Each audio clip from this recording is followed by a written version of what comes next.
This is the Capitalgang. Welcome to the Capitalgang. I am Oscar Semayam Soke with a bevy of topics, as Moses would say. He's still in the studio.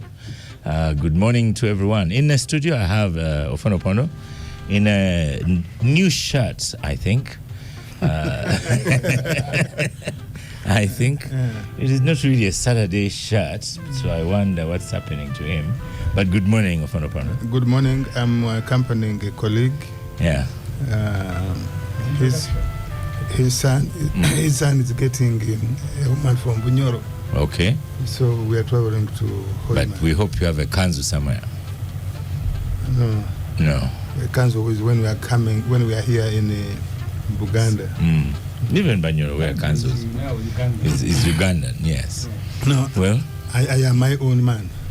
No, that is not your own shirt. That is a Muzungu shirt. Smart Muzungu shirt. You're most welcome. Thank you. Honorable Semuju is in the studio. We have people at Taiba, my own mother.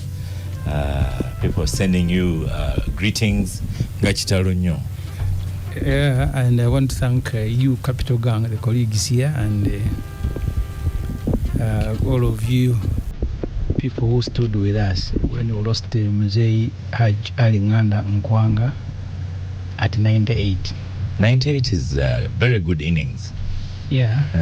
I said one time, Oscar, when he turned 80, his conversation, and you should be very careful with people who are 80, his conversation I can see where you're going. Was more about death than life. At 80, you now start giving shares to your children.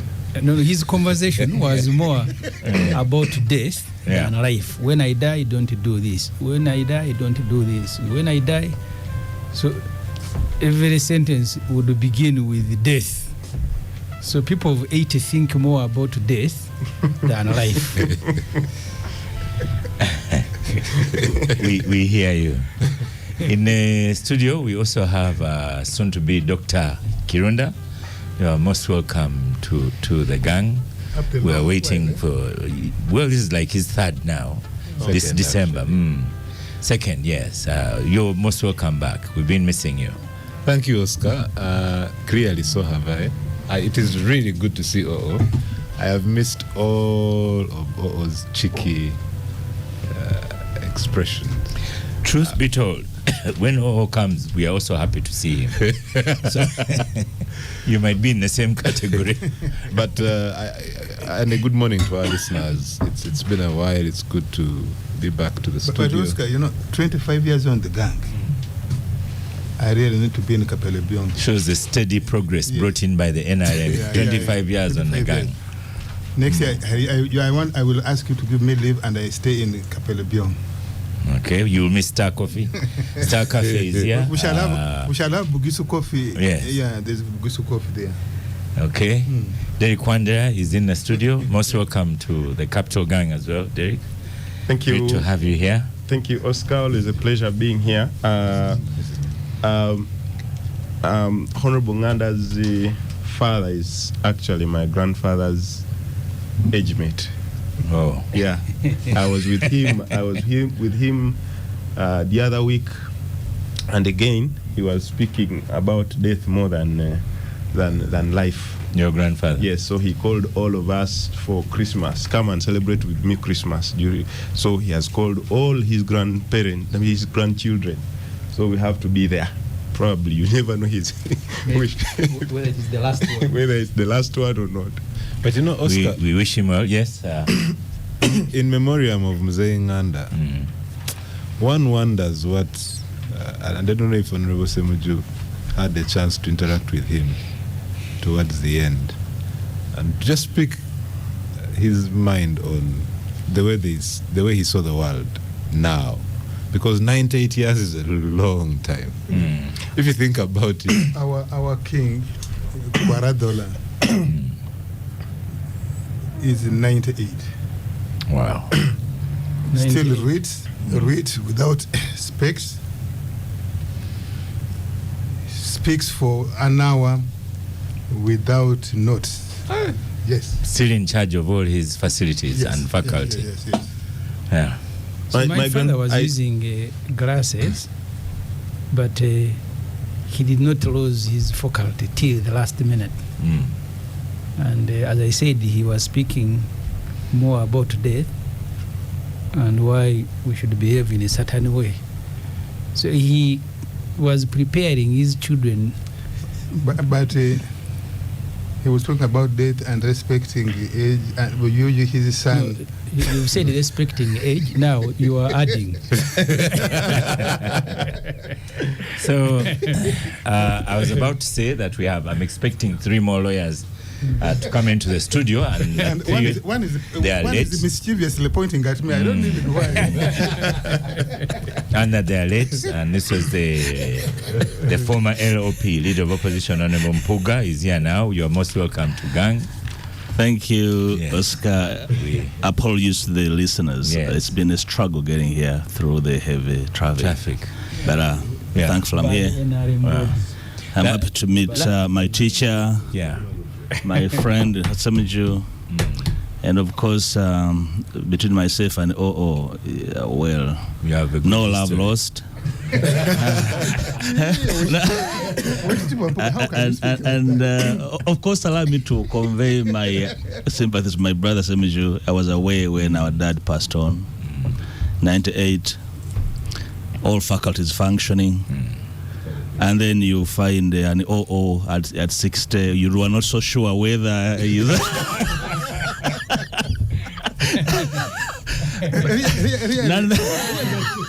nonetheless. The faculties are functioning, but they are just misused. So, Happy to be here, Oscar. Honorable Mpuuga, I should say, we have 2 more lawyers coming, Nafka and Honorable Anyoto. So, but you're coming tough gear, I should say, because a lot of people are waiting for Mpuuga bashing, but you have kicked it off. You have started the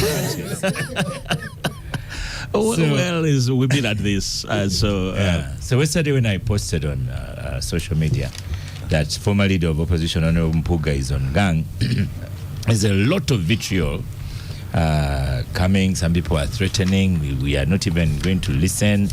How much money? What is his budget for media? And be sure they are there listening, speaking in English. And so on and so forth. I should first tell Oluzungu. I should first tell the listeners that I invited Right Honorable Mpuuga through Patricia, our producer, and no money was exchanged, and no money will be exchanged. So the listeners should settle that. But we invited him to have a say. So here we go, Honorable Mpuuga. And I was worried you'd be very late. And then, lawyers these days, you make the news. Kirunda was here, so we're going to start with the EGM that was cancelled, and that a judge that is being attacked. Did you do press-ups outside before you entered here? Honorable Mpuuga. Getting ready for you. I'm more mental than physical, so I don't do press-ups. But Honorable Mpuuga, since your time ending of LOP, do you agree you've not looked good? You mean physical look or other look? I've not seen you physically, but so it must be another look. Well, I am not aware. Share with me. Yes. What makes it look as such? Yes. First of all, you refused to leave the appointment. Appointing authority said, please vacate. You refused.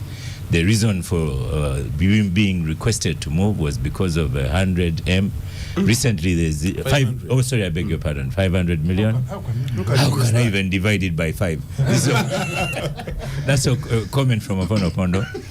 Then recently, a comedian you invited yourself was also playing jokes on you, saying for him he took a phone and you took what? Now you are brothers. That's the meaning of not looking good.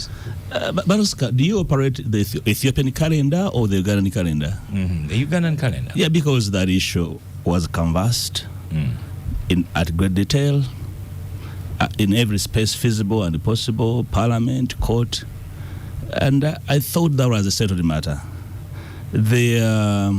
On Gang, it isn't. I'm looking around the table. Unless you want to have a new development that you want me to share with the listeners.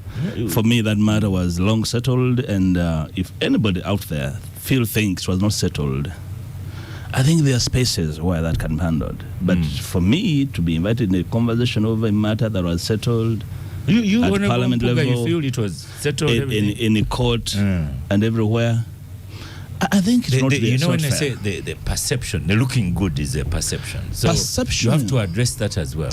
Perception is not universal, thankfully. Yes. And that's why for me, I decline to carry this over and over, because we spend a lot of time, energy and resources over this matter, and then it became a matter of opinion.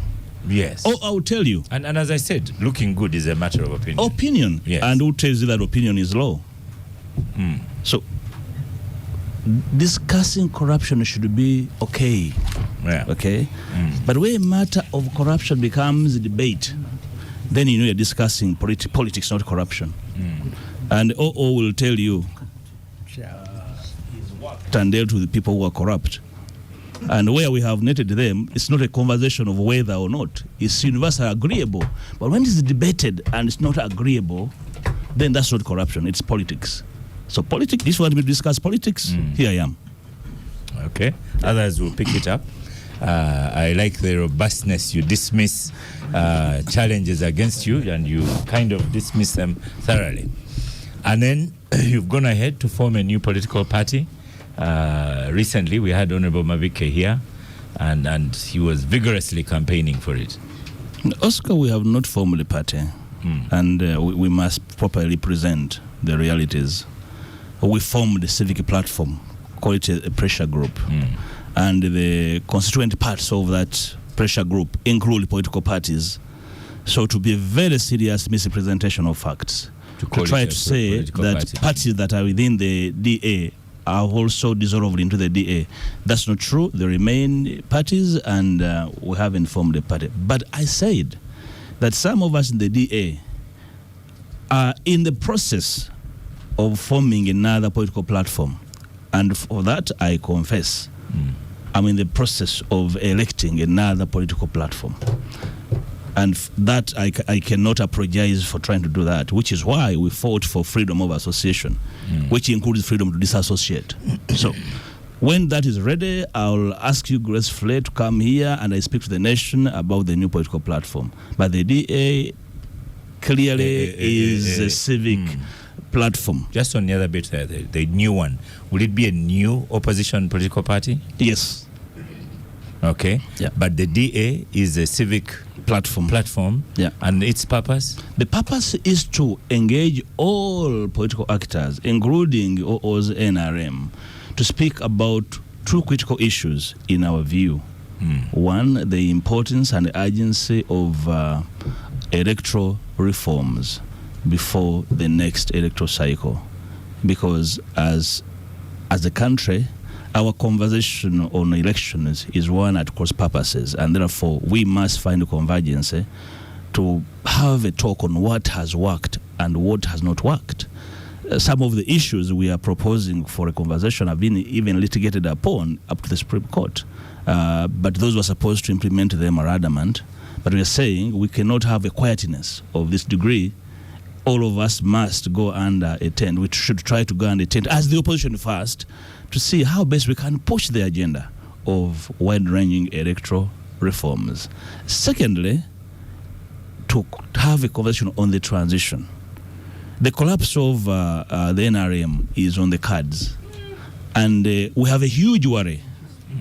We have a huge worry that it can collapse on us as a people, as an economy, as society, and we are most hesitant to see a regime collapse on our people, on our small, fragile and struggling economy. So we want to discuss the imminent departure of Mr. Museveni, whose equation equals NRM, and agree. We want to hear from his people on how they want this country to transition from his imminent departure. You had iPod. You did not go to iPod.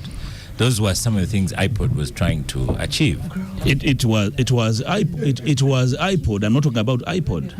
At every stage, humanity should have the capacity to think through options.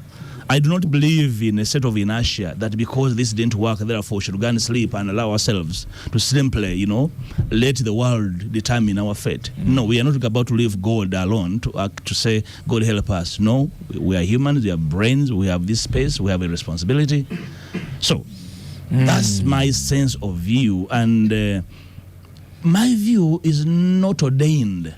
I am only advancing my proposition on how we can manage this situation we are in as a people, unless anybody here would hasten to say that all is well. I'll go back to the village and attend to my coffee. Honorable Mpuuga, I'm even a few minutes at a loss for words. You are aware of Honorable Ssemujju here trying to form another party because in the FDC party, they are not talking to each other. Then you go to your NUP. I don't know if I should call it your NUP or your former NUP. You are not talking. And the accusation is you are not talking because you are chief in dismantling NUP, as is being said. So how will you then get that consensus if you are accused of dismantling your NUP? Ssemujju's FDC, they are not talking to each other.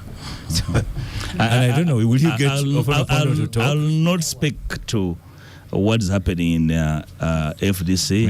I have no more authority. The Honorable Ssemujju is here. He will speak to it.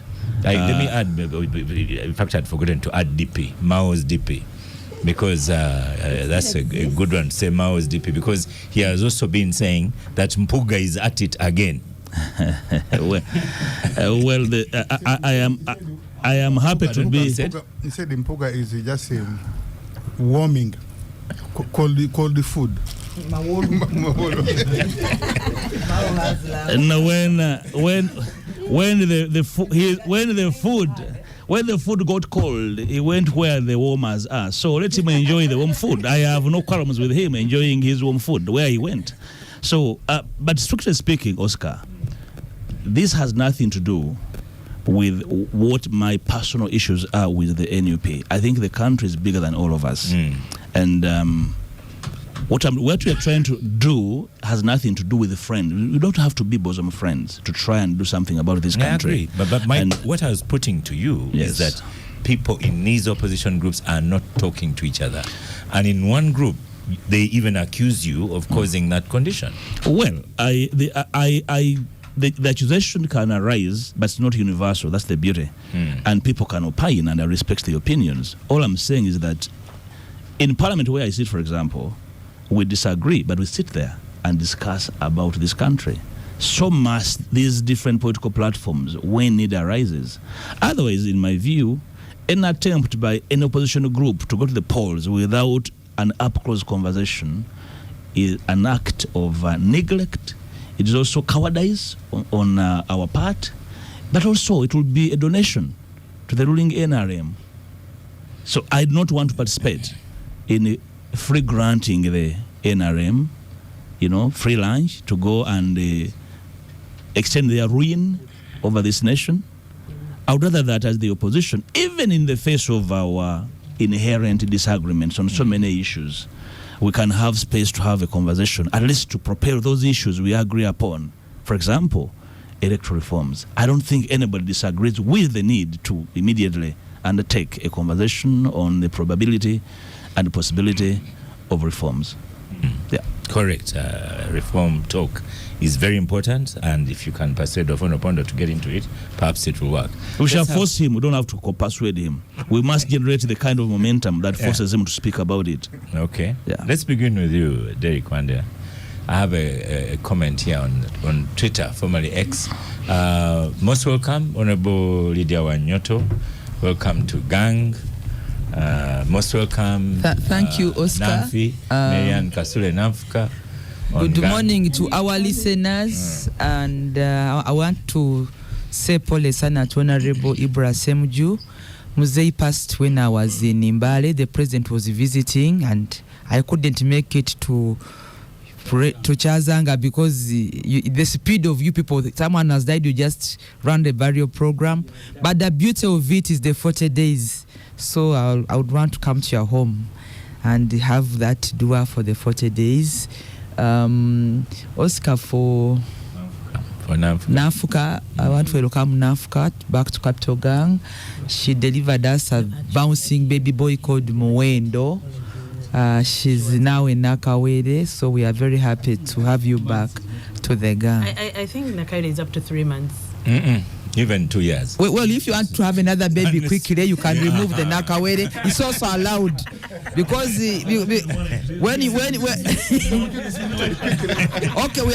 because if you want to have another baby quickly, you remove the title Nakawere, and it's also allowed. So please have your babies, and it's okay. Thank you. So, Derek, back to you. I should say, politics, as you say, Honorable Mpuuga, because Namfi has made a list of questions from Mpuuga. So, many. And at least you've gotten the hug out of the way. And I'm sitting right next to him. So we can even exchange notes. Today there's no talking about him, you'll be with him. Yes. Okay. So Honorable Mpuuga says those are perceptions, baseless, things are settled.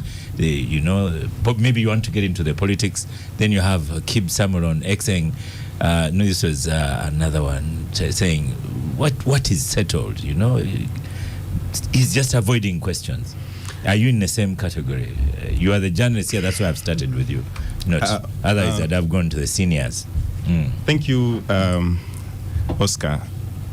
Myself and the Honorable Mpuuga have interacted about that matter for a very long time. And he knows that it stretches back to 2022 in August when I first had an interview with him, a phone interview. And of course, like he has said and put it this morning,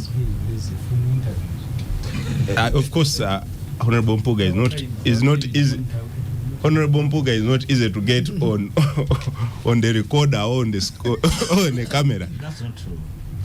But the first time I had an interview with him, of course, like he has put it, baseless. He still called it baseless in 2022, so I'm not surprised that he's actually calling it baseless today. And I remember that the conversation had started as much as earlier as that.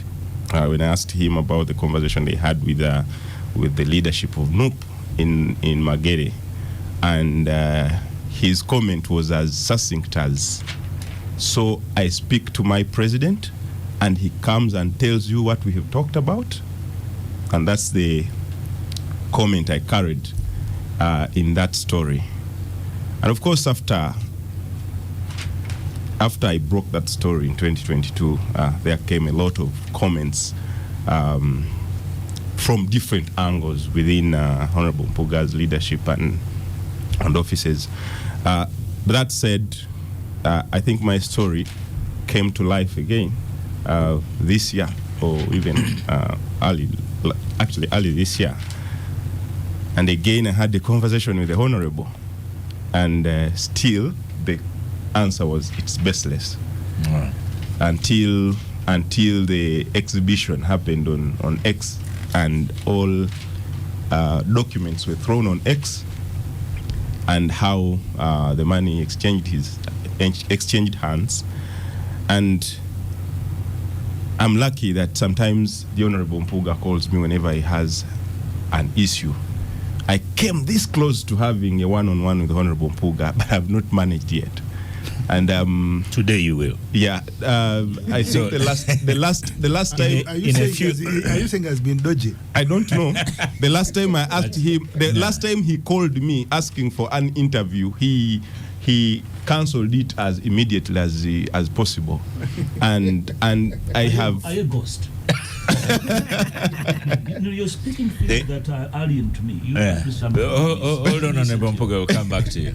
But in short, Oscar, can you give Honorable Mpuuga a piece of paper and a pen, the way we work at the gang, so that he can take notes? But then you don't respond, you listen. He doesn't have a weak brain to note everything. Yeah. Here you take notes in your head so that you listen. Because for me, okay, Derek, summing it up.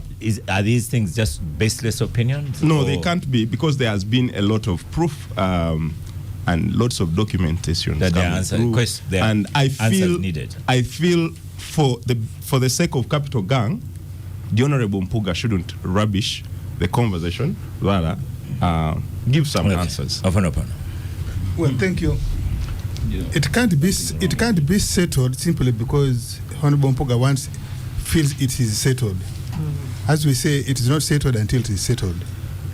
When this matter came up, Honorable Mpuuga said on CBS and other radio stations, he said, I have not received the money and I wish I could receive 500 million. A week later... This is factual? Yes. Yes.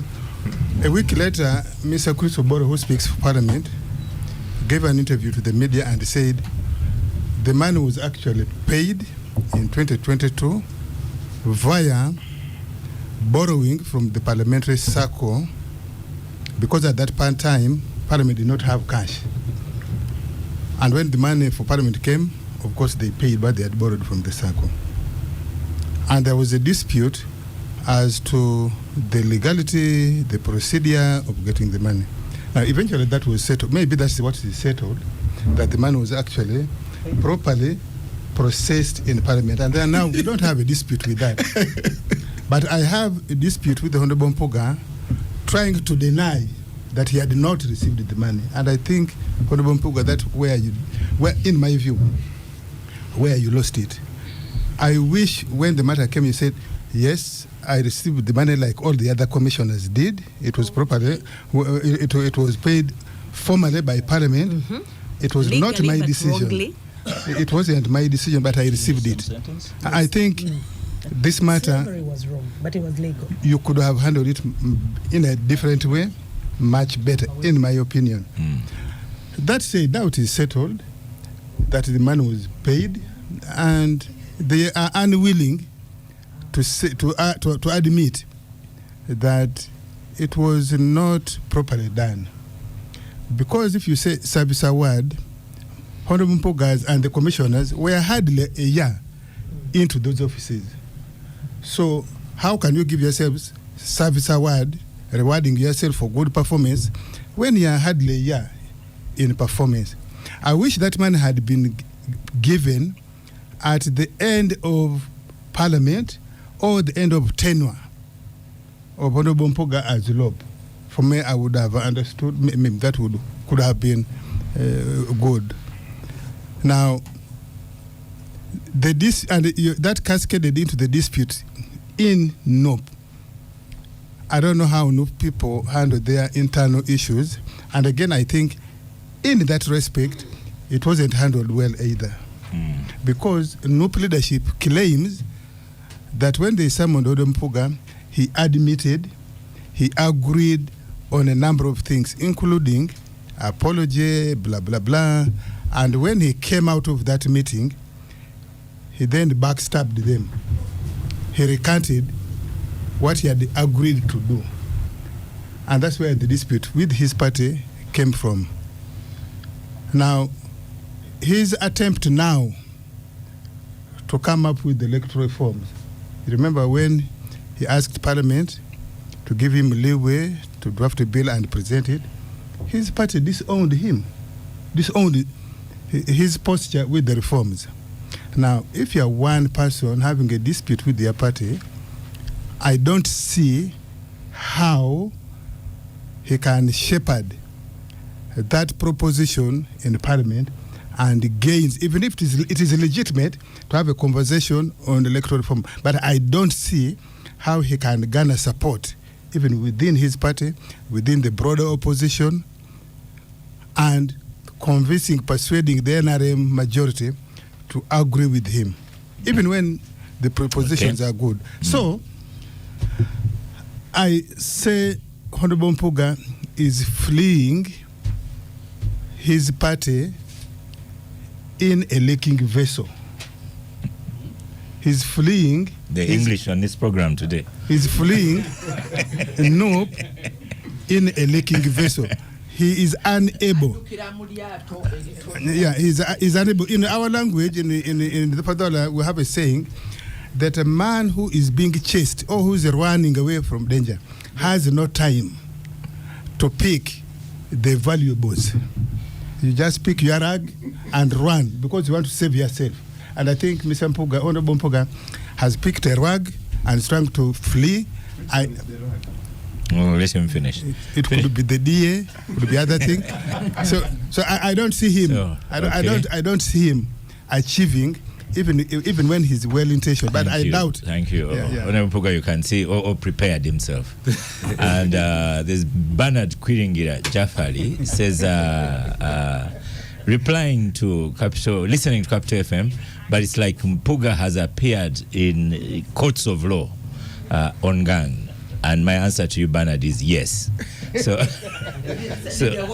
he's even seated in the hot seat, as you'll see it from the photographs when the producer takes them. Robert. Yes, Oscar.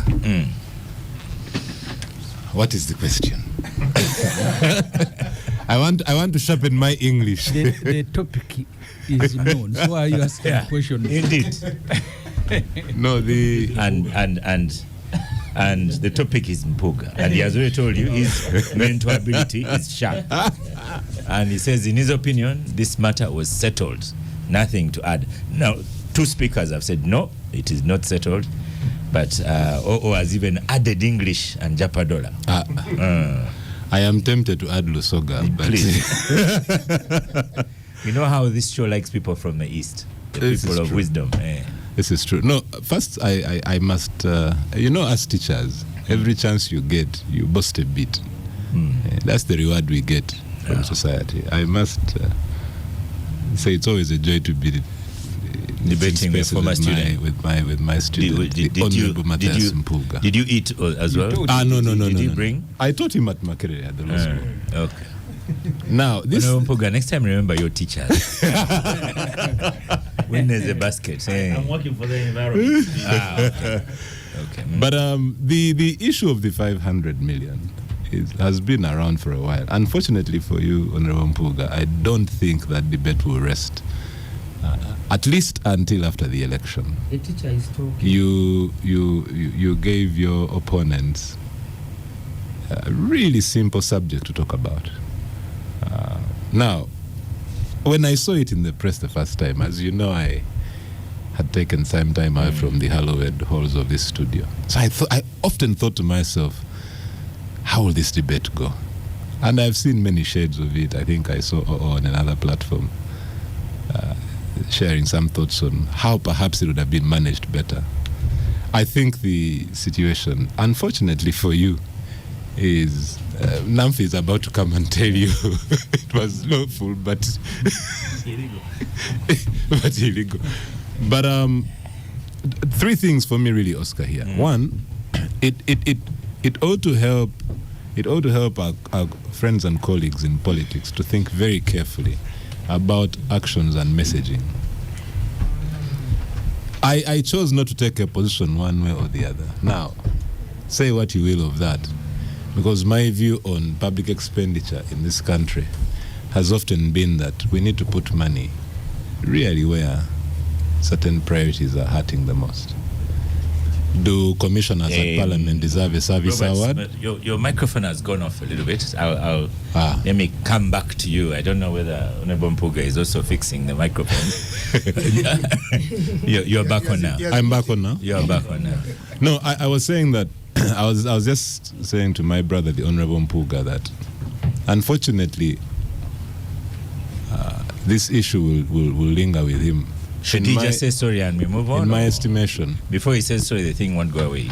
That's what Mwalimu Kirunda is trying to say. At this stage, I don't think even a sorry will fix it. I think, unfortunately, it's a messaging issue that went completely out of hand. Yeah. I am a believer in the Bible.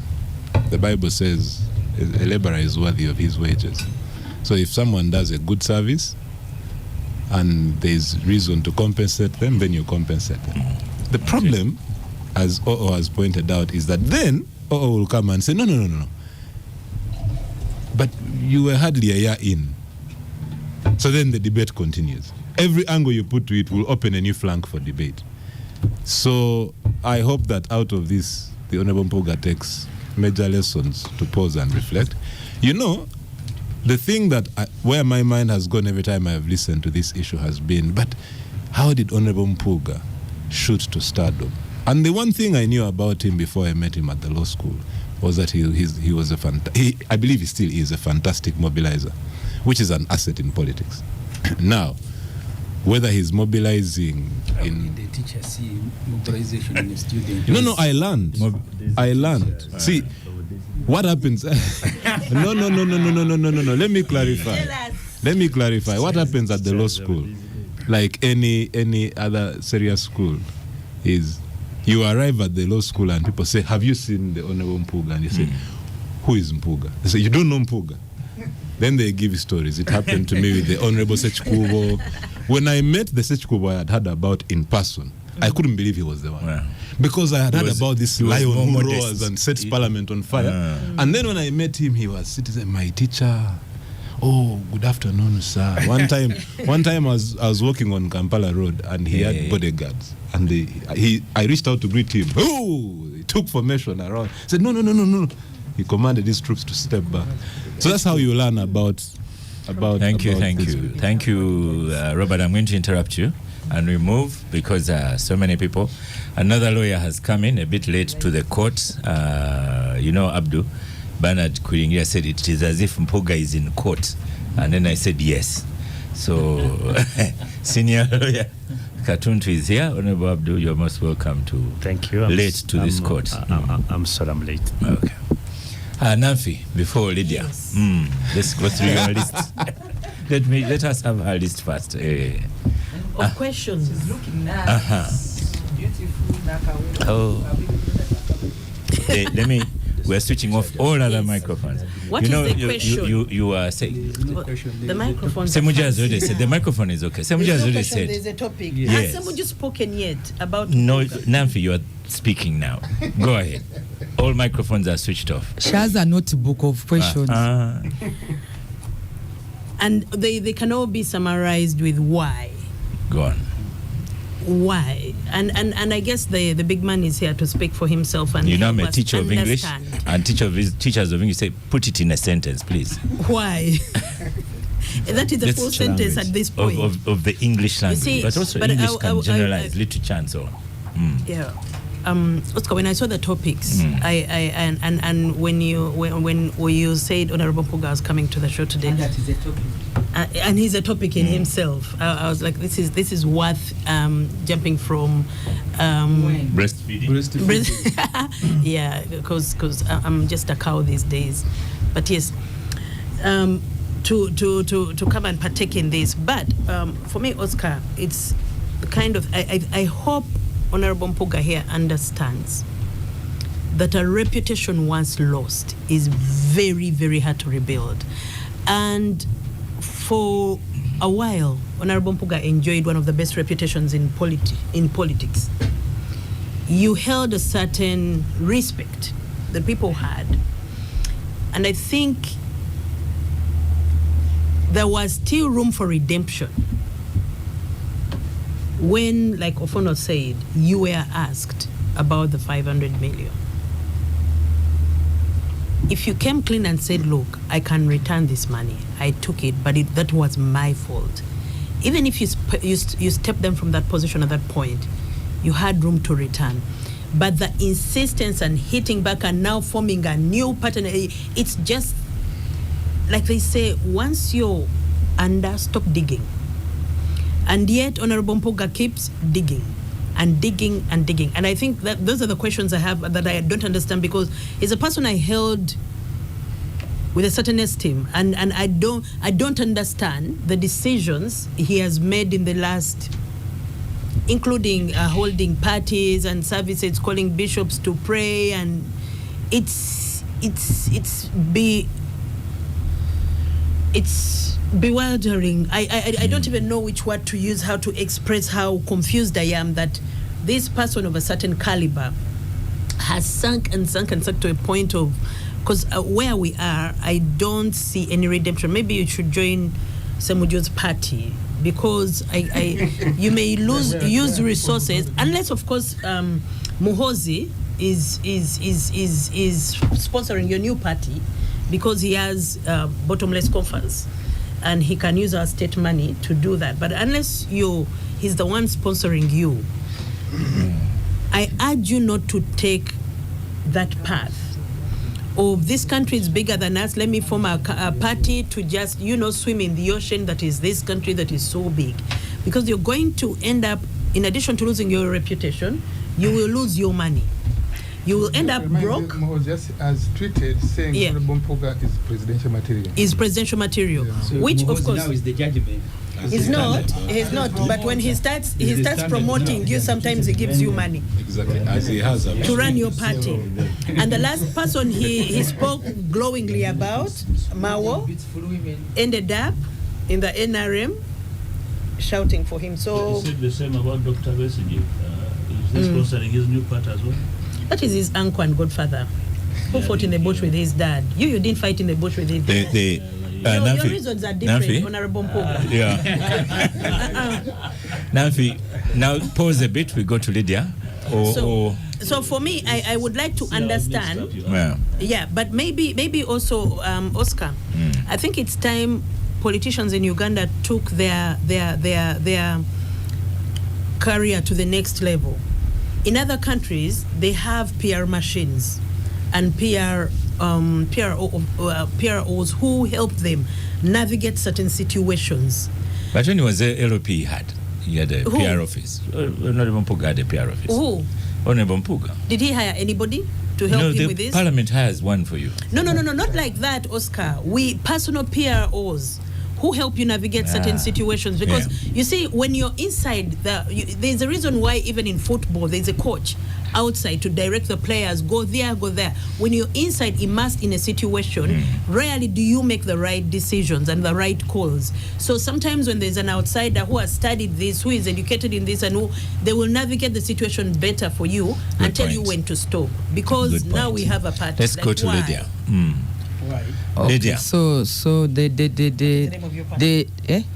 you said the topic is Mpuuga. The topic is Muga. Yes. Mine is just a word of counsel. That Honorable Matthias Mpuuga, you are stayed in a chair where many colleagues of yours have sat, and they have lambasted NRM and Museveni, and have been able to respond to them. And as soon as they leave here, they join Museveni and cabinet before even some of us. So you have come here. You said even before some of us. Yes. They are in cabinet. I was here with the Betty Kamya. What did Betty Kamya say about NRM and me and Museveni? She was seated here. The others I will not mention. The others said I should refund my school fees to Uganda because I was speaking for God. So this seat you are seated in, I would advise you that you handle issues of the other aspects of Mpuuga before you talk about Museveni and NRM. Because I'll remind you, like I've reminded your colleagues, if God gives me life and a voice to come to Capitalgang, there is so much about you people in opposition. Before you came, he said that you can NRM resolve internal among us. Before you came, he said NRM is going. That's why he has this. That's why I'm responding to him. Okay. Because even others said, the others even formed the party. You've forgotten the party with a giraffe looking for 1 million signatures. Where did the 1 million signatures go? In NRM. So let me just tell him that it is better for you to remove the imperial presidency. So my counsel for you, Namfi, is for me, Honorable Mpuuga, there is so much for you to resolve internally before you look at the NRM that you think is dying. Because for me, in my humble opinion, we are now a shadow. And sometimes names are bad. You know, if you name your child a bad name, they go with those. You know those names of death, hunger. It's always good to have children, giving them good names. Now, unfortunately, Mpuuga was the leader of a shadow cabinet, shadow government. He looks a shadow now. You need to come back to your real life, answer the questions. Honorable Mpuuga, these people prepared. Reorganize your life. I'm giving you counsel that before you come to say NRM is dying, where I am very alive. I'm a member of the NRM and a leader, and I think I've been consistent as a national leader.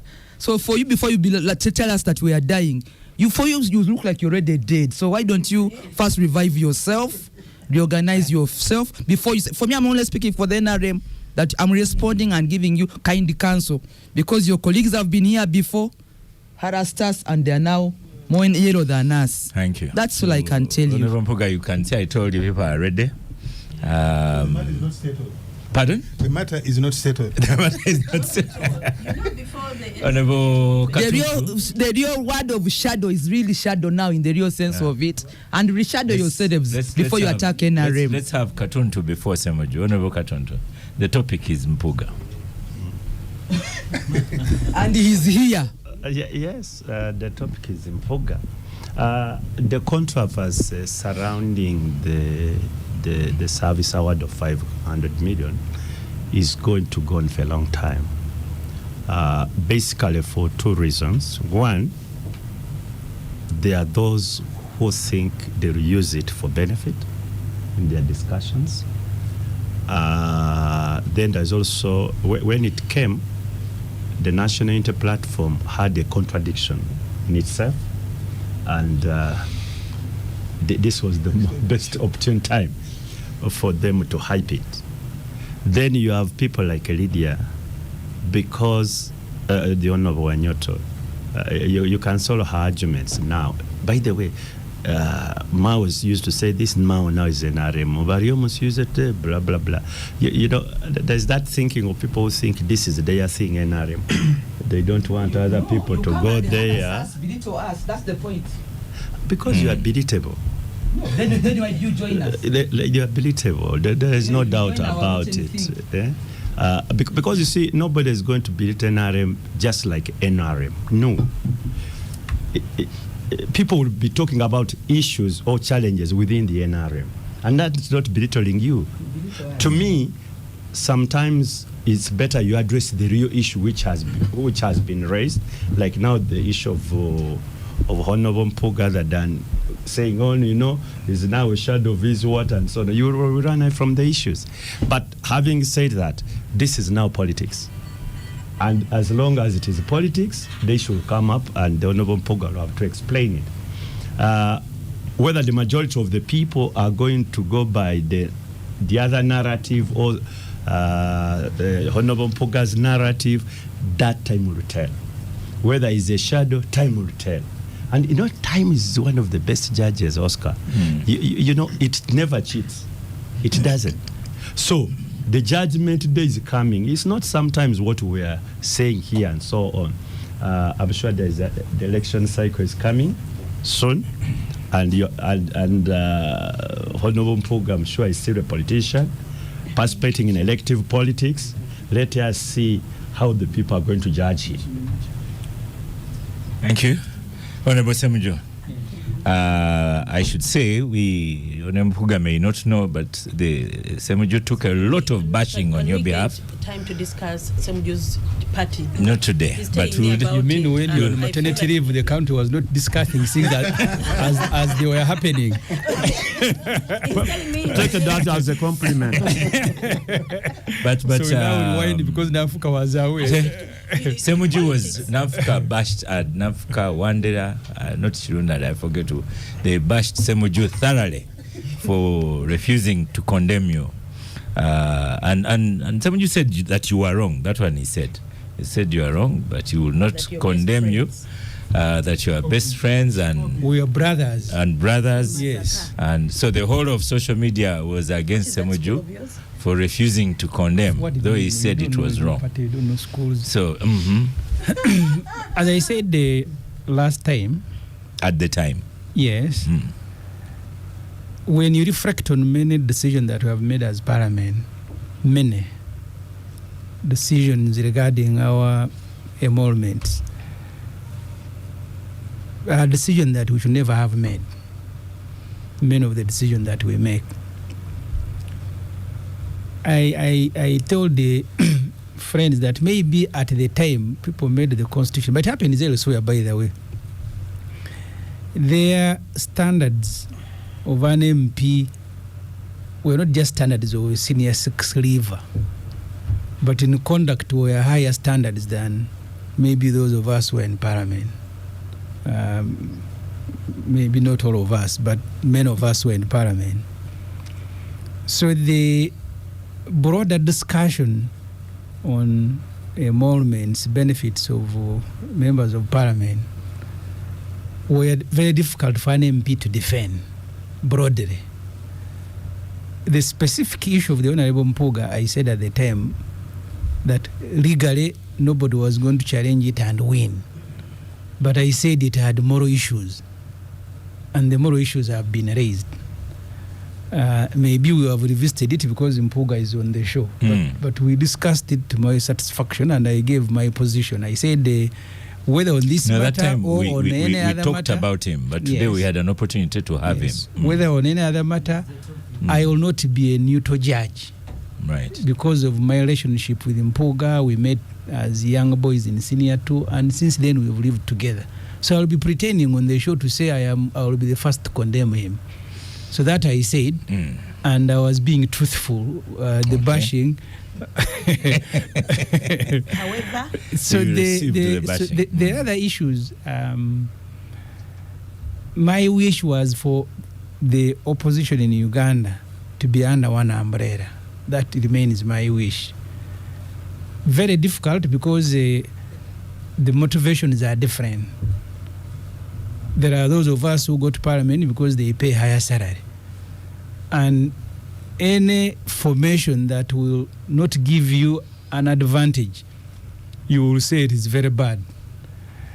At one time I was speaking at a seminar and I compared ourselves with people who were in the 6th and 7th parliament who were risking their own career by taking on Museveni, because an opportunity for many of them, especially those who handled the removal of term limits, were NRM, an opportunity for them to continue existed. But they chose the country, and many of them don't lose elections because they are weak. There are areas where you can overwhelm the state, but there are also areas where if you are not with the state, the same judgment I made on Mama Mbabazi when he came and the country was pampering him as a new, and I said, you see, this Mama Mbabazi was made by the state. When you remove it, he will become as weak as any other person. Yeah. So and there is nothing really for you to celebrate. When people become weaker, the Honorable Manya Mushega told me one time, he was speaking about the former UPC chief whip who was Minister for Health, Malinga, Dr. Malinga. So when he died, Mr. Museveni now described him as a very good NRM person. And the Honorable Manya Mushega told me, when you squeeze a person and he associates with you just purposes of living, survival, you need to ask yourself whether that is a matter for which you should celebrate. So if you have squeezed the people you have listed from giraffe to everybody and they have joined you, I don't think they are joining you on conviction, but they are joining you. They are joining you because they want to live another day, and progressively you lose a country. You lose a country because you no longer have a discussion. The other day I was comparing. You are speaking my point. We deserve better leaders. The other day I was comparing the human resource that Museveni assembled to run a country. Professor Nsibambi, Professor Ogumayo. I'm trying to work out how we got here, because the topic so far has been Mpuuga. I want to go back to Mpuuga. He said he can't be a neutral judge. He said he can't be a neutral man. So you wanted me to restate what I said? No, and I said I want to discuss other issues. No. Yeah. We can stop here. He has formed his own topic. It took me a while, and I was thinking. You will be a teacher and mark at the end. So do you stop children answering? Yes, when they are going the wrong way. When they have set their own topics. But Oscar, when they are calculating things wrong, I am sure the President Museveni Semuju knows after all these years, he's not the kind to look for quality anymore. He's surviving himself. Yeah, but so he's not. Thank you. Yeah. Thank you, Nafi. So he will. I want to go back to Honorable Mpuuga. But these two have new parties. Why can't they have their parties now that they are? So, that they are loyal to each Honorable Mpuuga, you've listened. Apart from when you and Nafi were, you've listened very well. There's Wanda here, fortunate Wanda on Twitter, says, we wanted Matthias Mpuuga on the gang when this story broke out, and he refused to show up and only went to CBS, a friendly audience, but time has brought him to us again. Let him face the court. So just in a quick summary, Abdul, Robert, they all believe, Derek, they say the matter is not settled. Ogo's father says Mpuuga told a lie. Namfi also says Mpuuga told a lie. Mpuuga should return money. And should return money. And then Robert says you can settle the matter. Then Lydia says you are a shadow. Then your brother, I'm not sure what he has said. Semoju. So start. And Abdul has said the matter is not settled, and people will use it any way they want. So right, all microphone on you. Let me get also a videographer on you as well. I will. So we record. Abdul can't. Pardon? Abdul crossed over Yeah. the NRM the other day. So You rarely interrupt. But can I just, and I'm trying to hold my calmness, but as the Honorable Mpuuga comes on the mic, can I just suggest something to the Honorable Mpuuga? Perhaps the thought I never finished is this. The matter will not go away. So perhaps my advice in this situation would be, and Namfi was on to a really huge point, in the West, when you face a controversy like this, the first thing they tell you is, don't confront the issue without clear advice on messaging. My earlier point on messaging, what I would suggest to the Honorable Mpuuga is, find another way to win the public on your side to move beyond the issue. It will be difficult, and I don't see, with the kind of politics we have in Uganda, I don't see this issue going away, at least before the next election. Right. But yeah. The question is, will you find a way to get us to discuss a larger issue beyond the 500 million? Okay. Because the issues have been voiced. That's what he wants us to the rest is echoes. So we are going to continue. You see, the producer has come to take away. I've taken the mouse away. We are going to continue for 5 minutes, and then we'll stop for a break. So let's have Honorable Mpuuga. there is that question. Respond any way you want. Namfi is nagging me. I want to ask Honorable Lydia Wanyoto and OO to take her to NRM, because she's very eager to join NRM and wants to use my excuse in joining NRM. No. So please do not use me. If you want to join NRM, feel free. It's available. Freedom of association is guaranteed in the Constitution. I wanted to say to my friend, Namfi, when you spoke, everyone has spoken, let the man respond. Uninterrupted for 5 minutes. Okay. Let's clear one simple thing, Oscar, that OO alluded to.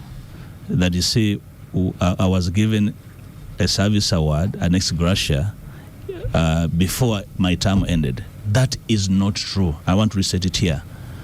The way Parliament works and the budget works, I became the LOP in June 2021. And around that time, they had a budget run 2021, 2022. We didn't have that service award.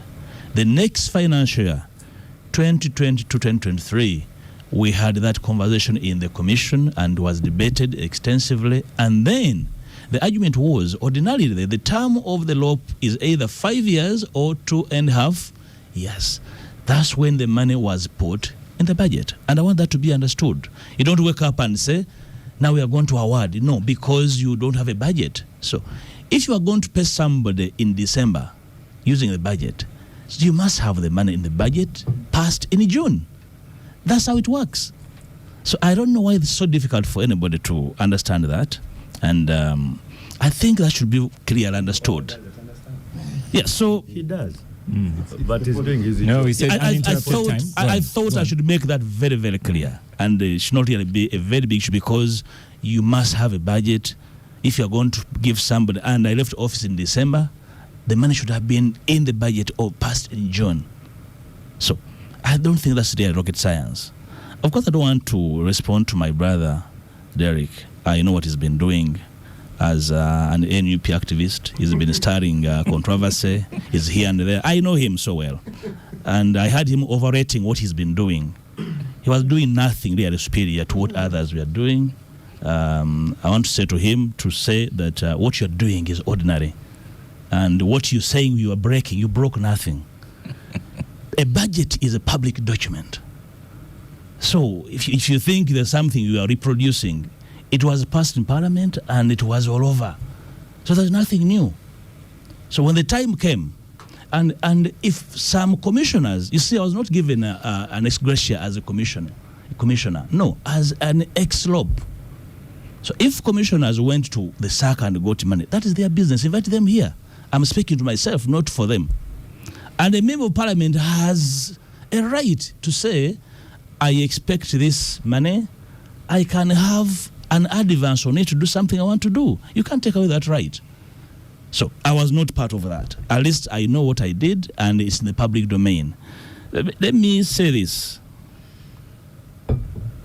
This matter probably will not go away like you have stated. Like other matters have not gone away. But I'm saying, if a matter is a misrepresentation, if the matter is being used to resurrect the politically dead, it can remain and linger until the next election, when those who want to use it for political resurrection realize that it never was their turf.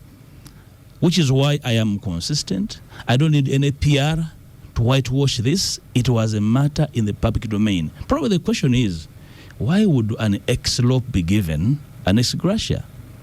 A leader of the opposition is a holder of a public office. And when you're in that office, you can only do that work. The same reason a former speaker, a former prime minister is given something to settle them, because they are public officers who do all and suffice all to serve the public. And you see, when you leave that office where you have been invested totally, you should reflect the image of that office because of the personal office. That's the essence. And you see, when in the commission, we discussed several issues, including the fact that why would you give a former lop a one-off and a former speaker eternity, a former prime minister, vice president eternity? Yes, this is a constitutional office.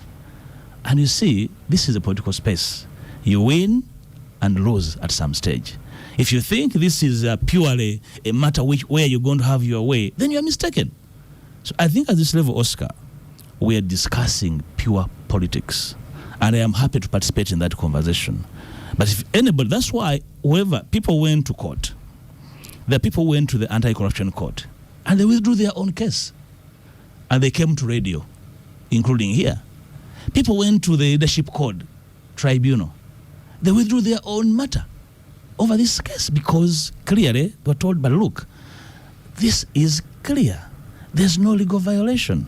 This is the former leader of the opposition. This is the Parliamentary Management Act, Parliamentary Administration Act. This is what it says. Okay. So I am happy to discuss the politics of it. And I know I'll face the slack, but I don't want anybody to use this to try and crawl back on what I am. Of course, in the interim, people like my sister here have every reason to say, Matthias, I should have never have done that. But was it about me? Was it out of my personal volition? She has said it was legal but wrong. Yeah, the commission acts on behalf of the general public, and the commission only acts under law. Okay. There's no new law that was written. Well, Honorable Mpuuga, thank you very much. We were waiting our turn to get here. I have 5 lawyers in studio. No. We have 5 lawyers in studio. We're going for a break, and after the break, we'll tackle the... Welcome back from the break. This has been an interesting break. As someone says the show is not so good, and then others say the show is the best. I beg your pardon? One has said we should extend it. So that was listeners. That was court. When you get to speak, you will defend. But for now, we go to another topic. These things, you and Mpuuga, you can accuse yourselves or Lydia as you like. This is the world we are living in. So, Abdu, I don't know if you know, but Namfi is also one of the people banging tables. So about what? But anyway, she looks at table. Senior, when you go back to law, Robert, when you go back to law, we start those senior things, don't we? Yeah, absolutely. So let's start with Senior Counsel Katuntu, and tell us what was in Justice Sekana's ruling. We had a touch of it last week in your absence. Was it injunction? He said. And is that a temporary stay? Is it? Yes, it is. It is temporary. And what makes it temporary? So at the beginning of February, these people can say temporariness has ended. We start. No, okay. Let me get the facts. Go to the microphone first. Some time back, one of the lawyers who was dissatisfied with the way the Uganda Law Society was designating its representatives to the Judicial Service Commission went to court and challenged the executive decision, which, without conducting an election, for the whole Uganda Law Society to choose its representative.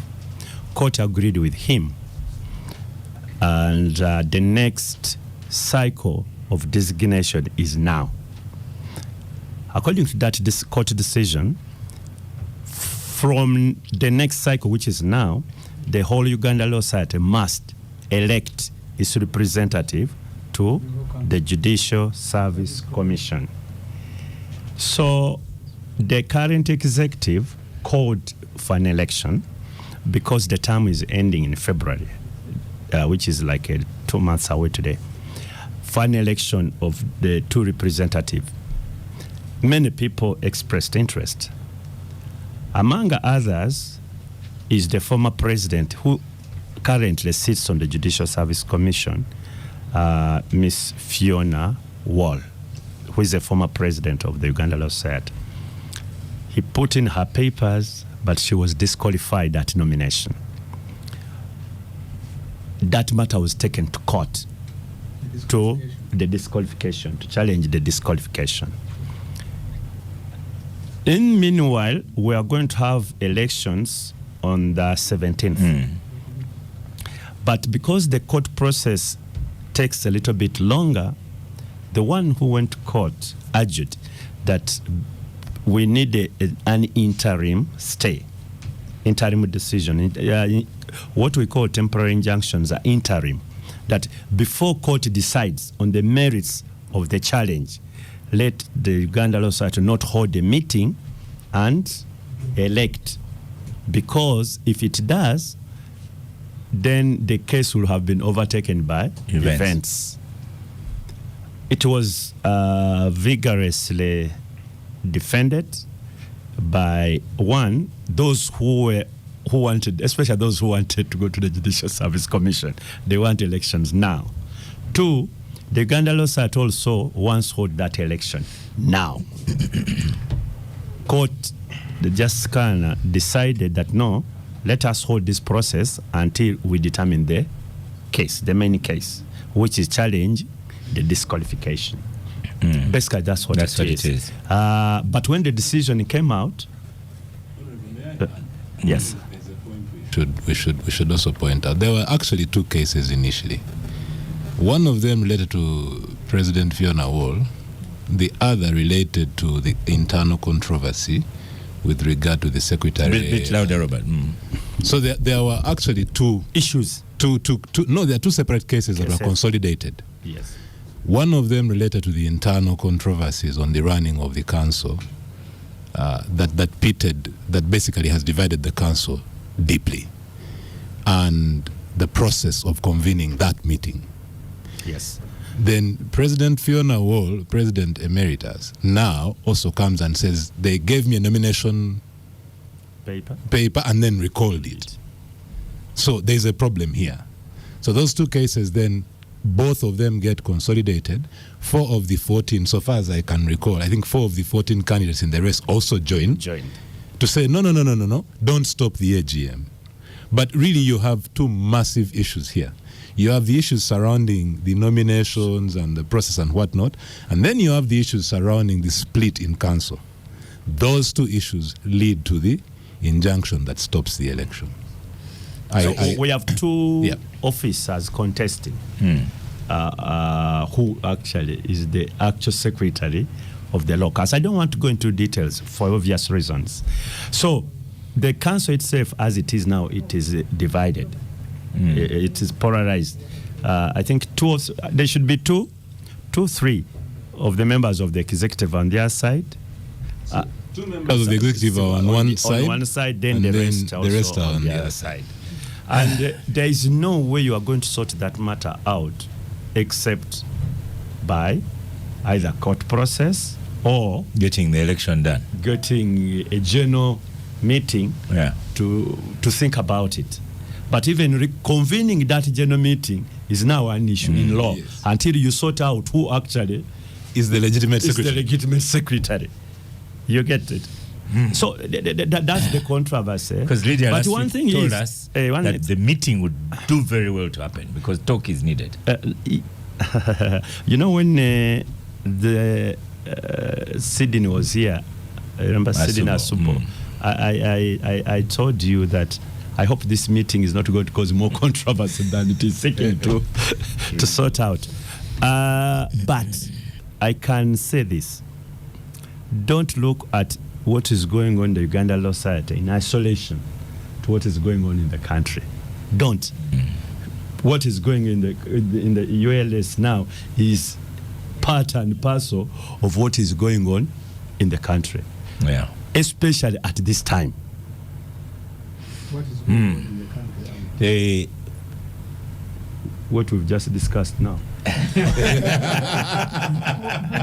No. What's going on? Politicians not agreeing. Jostling. Politics, contradictions everywhere. And so on. Okay. And if you look at individuals, you may be wrong. Yeah. Thank you, Abdul. Before we go to the many lawyers here, Nafi is even doing research off Google. Honorable Semujo. Yeah. Is Nafi a lawyer? Eh? Sometimes, yes. On Monday and Wednesday only. So, Honorable Semujo, because as a listener said, this is a table of intellectuals. We can take many strands at the same time. In your time, when you are hustling between prisons and courts and everything, you mentioned on Gang that you always traveled with your passport. When Kavuma was Chief Justice. You have remembered well. Yeah. And you yourself seem to have a witch hunt against Kavuma. So Semakade now has opened another one against Sekana. So where is that going, in your opinion, as a non-lawyer who has been in that kind of position? Should he carry his passport as well in the front of his pocket? Or? Who, Semakade? I think by the way now he's mentioning and taking Sekana on. By becoming the president of Law Society, Semakade has made it a bit difficult for the state to clamp down on him. But with Chiwanuka Chiriowa involved, anything can happen. I think all these things. Is that how you are going to conclude it? They may not, because Chiwanuka Chiriowa has been the legal person around Mr. Museveni for a very long time. Whether it is the removal of Lukwago, the illegal removal of Lukwago, he was the one involved. I'm told some bangers of tables. I am told even judicial officers, when he recommends you, the appointment is as good as done. And Semakade is taking on all these people, including Chiriowa Chiwanuka. I am not sure that Chiwanuka Chiriowa played no role in Sekana becoming a judge. I am not sure. I therefore think that there will be a legal process, like there always are, to remove Semakade. Semakade will be overthrown. If they are unable to overthrow him, they will make sure that the whole duration, is it 2 years? That 1 year with the possibility of 1 year. That the Law Society is not functional. They will pack it. Make sure he's in court. Like he didn't attend that meeting. He can't take a decision. So all these legal process, I'm not even sure that this lady who has gone to court, Fiona, that the state cannot find her something else. But I think she's just one of the openings against Semakade, and there will be more now. The other day I heard the DPP that some people were suing on her behalf. So I think Semakade might have caught government by, they didn't know that actually that guy was going to bang the table all the way to win. And Law Society, Semakade has even made it more important than it had been. If you asked people before Semakade on the street what is Law Society, I think people had forgotten it even exists. But he's now vigorously using it And so when I heard that there's 19 million, I also thought, can I apply? So I am sure these legal processes, they may not overthrow Semakade, but they'll make sure Semakade is packed the whole duration of his term. Thank you. Robert Kirunda, you're the mwalimu in law. Probably taught Semakade as well. No, but, actually. But all what we are seeing is what he taught him. yes. No. Also, Katuntu was a mwalimu at LDC, so For the record, you cannot jump out of it. But the question for you, Robert, this time I can ask questions. So when you begin a fight with a judge, how does that end? So, Oscar, before I go to that question, I want to react to what the Honorable Semujju Nganda has said. Many times I just a little bit louder. Many times I actually I rarely disagree with the Honorable Semujju on this show, but I want to disagree with him on drawing the Honorable Chiriwa Chwanuka into this discussion. I think it's unfair for a very simple reason. I have personally held the view that we must not complicate the role of those who take their time to take on public office by drawing them into fights that are really not their direct concern. I don't think it's fair to blame what's going on in the ULS today on the Attorney General. I don't think so. I agree. Yes. But anything legal about NRM and Chile was not involved. No. Honorable Semujju. I've agreed with you, but I think the reference he's making is because the president of the ULS, in his past time or all the time, he does not forget to mention the Attorney General. So Oscar, that has been brought into the media Oscar, domain. No, Oscar, I think those are two separate points. The Honorable Semujju's point is all of this that's happening in the ULS has a massive hand of the state, which in his view, the architect of which is... Now that you've disagreed... No, let me finish my point. I think it's unfair. I think it's unfair to attack people like that. Because tomorrow, if Namfuka becomes Commissioner General of URA... God forbid. I don't say God forbid because I know her as a seasoned tax person. And my choice of example. Robert, you know you're taking time. I know. You've made a statement. But this is a serious point. We must Semujju.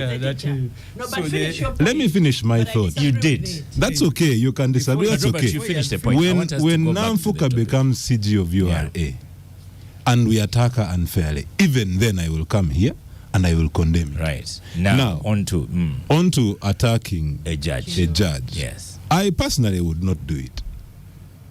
I have many issues with many judges, but maybe it is just that's my style. That's not my style. It can end in any number of ways, but usually it doesn't end well. It doesn't end well, and there is reason. And there's reason for that. The judicial office is protected. The judicial for 18 months.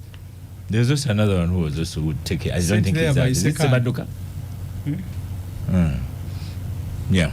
It won't end well. Every time people interrupt, I will keep quiet. Then they will finish. There is a reason why in the Constitution there are few jobs for which they create provision for security of tenure. The judicial oath provides that you will administer justice without fear. Go on. No, let the Honorable Semujju. No, but it's only you on the microphone. I have it. Go on. Honorable Semujju, you are not on microphone. Please continue, Robert. There is a reason why the judicial oath, when they hold that Bible, Quran, or affirm with only their hand, says, administer justice without fear, favor, ill will, or affection. That job is not easy. Am I saying that if a judge has strayed from the straight and narrow, they can't be held accountable? No. Am I saying that there is a need to reflect internally in the judiciary on what's going on and the need to clean up the judiciary? Absolutely. Is the way to do that by taking on a certain stance that basically belittles, insults, offends, abuses judges? I don't think so. Because these judges are human beings. They are parents. When you insult a judge, do you think about their child who goes to a school and gets bullied? When becoming a pastor, I'm a human being. This thing you call becoming a pastor, this is life. These are people. They have children who go to school. Okay. When you come to the public domain, yes, they've made choices. Is it fair to their children to carry their cross? Namfuka, would it be fair to Mwendo? By the way, it was. You have invited all this to yourself. To leave. Robert, you and Lydia, you're mentioning names. Lydia did it first, but I don't like it on the show. Let's leave children out of. So you've made the opinion. Thank you, Robert. Let's go to Honorable Mpuuga, another lawyer. Well, thank you, Oscar. When you put a judge in a public domain, how does it end? First of all, I have exceptions to the characterization by the Honorable Justice Sekana of what Sem just said of him. First of all, I am conflicted. He was my teacher and a very good teacher. Justice Sekana. Yes. I also believe that he is a very good judge, very competent judge. Of course, in our space as lawyers, I can disagree with your view and your adjudication of a matter as a judge, but I remain respectful. For me, the broader picture is what my alternative teacher here has said, that probably we need to rethink how these officers probably come into office. When I went to observe the US election some month back, in the state where I was, one of the ballot boxes, actually two ballot boxes, one was for election of judges. They actually elected them. Yes. The other was for election of prosecutors of the state. Yes. Of course, not federal judges, but state judges. Probably we need to rethink broadly as to how we can make these judges more accountable without necessarily going... You should also add how, because you're now speaking as Kirunda was speaking. Yes, certainly. How can we do it? It will require amending the law. That's why we speak about comprehensively reviewing our constitutional framework. When we say that, it means reviewing the entire constitution, including one that touches the judiciary as an institution. I think that's probably the way to go. If we think the current way we're doing it, probably the courts are stuck. The business of stacking courts with cadres. If you want to undo that, you cannot simply shoot at it. You need to move on it procedurally. And as legislators, that is our space. That space is our preserve. If we believe that's the way it should be done, I want us to move on it, not simply speak about it. Because as legislators, there's space we cannot occupy. The space of speaking normatively. Normative statements do not belong to legislators. They I wish, because we have the space to make concrete proposals to reform the way this institution functions. For me, that's my way. Okay. A lot of judgments are going to come out and we disagree with them. So what do? We shoot the judges? You don't go to war. The president of ULS is a personal friend. And I have shared with him my sentiments about how he has handled shooting, particular situations.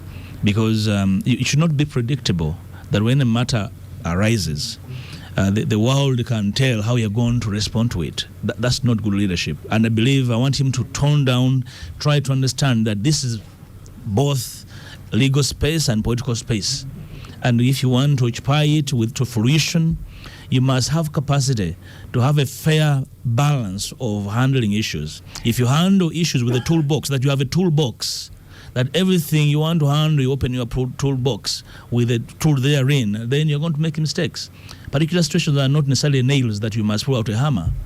Probably they're pieces of soap that you can actually twist them and have your way. So, of course, my president is a young man, very brilliant. We need to support him to understand our operational environment, how to deal with complex situations where you are dealing with an overbearing regime that is hovering over the neck of the judiciary and disabling their judgment sometimes.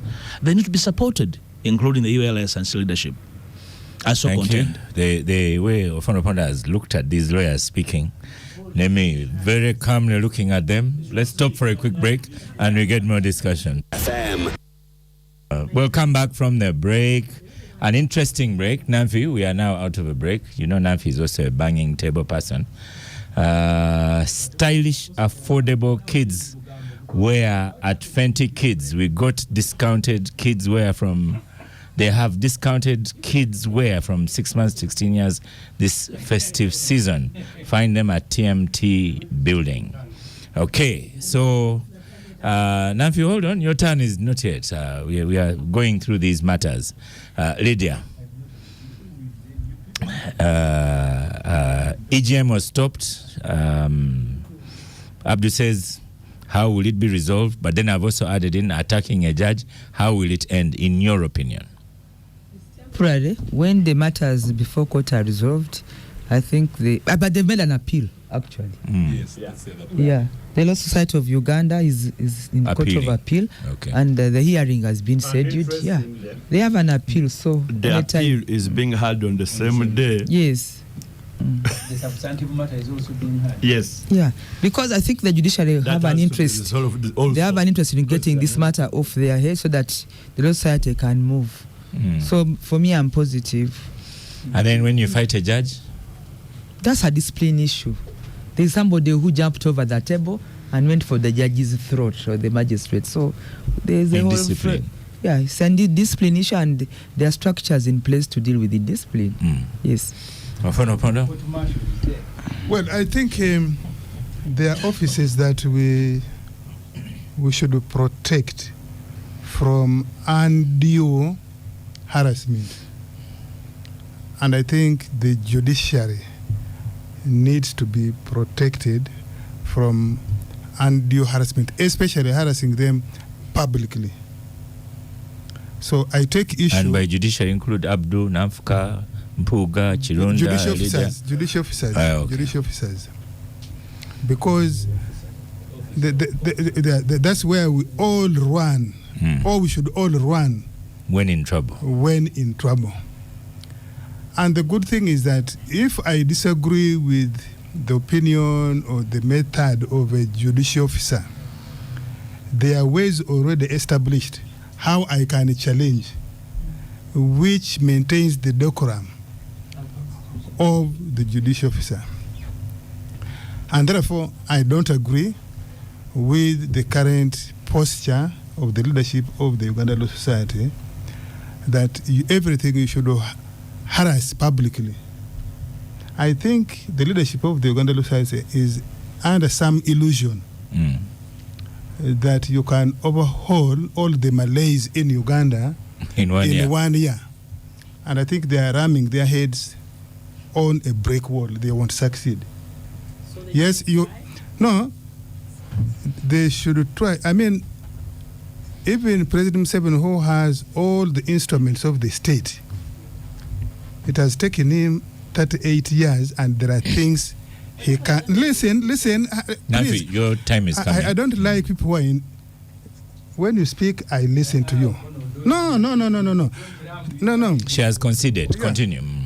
Even President Museveni and NRM, which have all the instruments of the state, including coercion, it has taken us 38 years and we haven't succeeded in overhauling everything that we think is bad. And I think that should be a lesson, that in 1 year there are things you can do, there are things you can't do. And I think the earlier Mr. Semakede realizes this, the better for him, because even if he was to be given another term of 1 year, 2 years, Uganda Law Society does not run Uganda. And it is not in position to overhaul all the Malays in the judicial system, in the legal system. I think you make your modest contribution and go. But if he continues that way... Well, you in NRM, you want only modest contribution? No. I'm saying provided, and the law, the lawyers, the legal profession anyway, things run at slow pace. Why? because you don't want to make unnecessary mistakes. Otherwise, you would say, let me take my case in the morning and I get judgment in the afternoon. So I think that should be alive to any serious lawyer, that there are things you must go through the legal system. Because otherwise, if there is a dispute, it has to be taken to a certain court, a certain judge, a certain magistrate. Injunction, this stopping, for example, halting the AGM of the Uganda Law Society. Is it the only injunction Justice Sekana has issued? Is Justice Sekana the only one who has given injunction? Is it his creation? This is the system of administration of justice in Uganda, that if somebody is seeking temporary relief is offered. And I don't see a reason why the president of the Uganda Law Society or any lawyer would have a big issue with that. Because if you think Justice Sekana is misusing his power, his discretion, there are procedures to challenge those. You go to appeal, you go and so on. You can even go to the Chief Justice and make a complaint if you think there is an administrative error. Thank you. But I think they are going to ram. And of course, if you target our state officials, particularly if you think you are going to do so politically, you are going to compel NRM-minded people to respond to you. They were responding already, including seeking to remove you, and we shall have no apology to make. Okay. We shall have no, because you can't attack our Attorney General. You attack everybody. You are going to invoke us to respond. If you haven't been invoked already, but yes. We're going to Derek Wandera, and then we'll have Namfi. But before Derek, as you're preparing to come to the microphone, Abdi, you wanted to say something about language. You had 2 sentences on language, on use of language. Can I, after they are finished, give me 2 minutes? 2 minutes. Yeah. Okay. Derek, NUP activist. Yeah, it's a labeling that has been given to me by former deputy president in charge of Uganda. Oh. So I take it. You are appointed happily. But how will this end? This saga, Semakade Sekana. You see, banging tables, and when you bang a table, you do not expect it to not produce sound. It certainly does. And as his rhetoric has been banging tables, he certainly is going to raise a lot of dust in the public domain. And trust you me, I don't see his body demeanor as one that is about to cow out, even when he's attacked. The tables is banging. By the tables is banging. I feel he's going to attack even more. When the OOs come and respond in full force, I know he has prepared himself. And on this show, all these votes, the voters wanted him to bang the exactly table. because for us, we are here debating and we are thinking that the people who voted Semakade are very angry with what he's doing. I'm very sure they expected they are getting exactly what they expected, and what they asked is what he's giving, and when he came carrying a broom, we did not think that he was going to do maybe cleaning work at ULS or something. We knew he was going to sweep very big offices. He was going to do cleaning work there, and probably he's trying to give his shot. Okay. In all submissions I hear, people asking him to cool down and handle things more modestly. I feel that's not his character, and probably we're asking too much from him.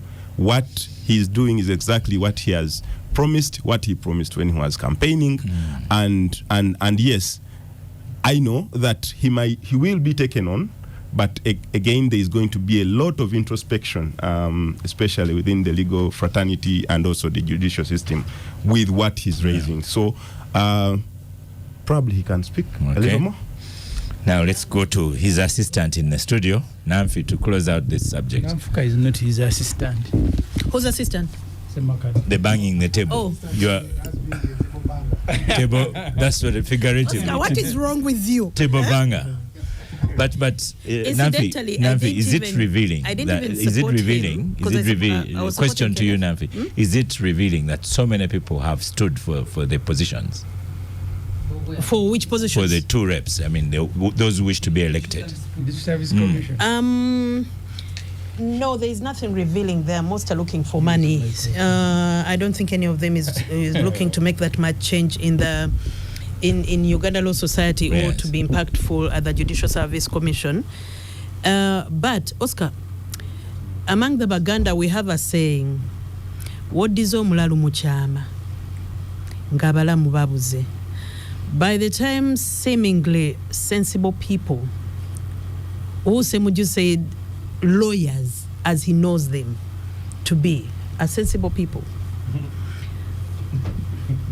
By the time a number of them, many, reject everyone else who is seemingly level-headed and choose a madman to run their society, that enough for me is telling.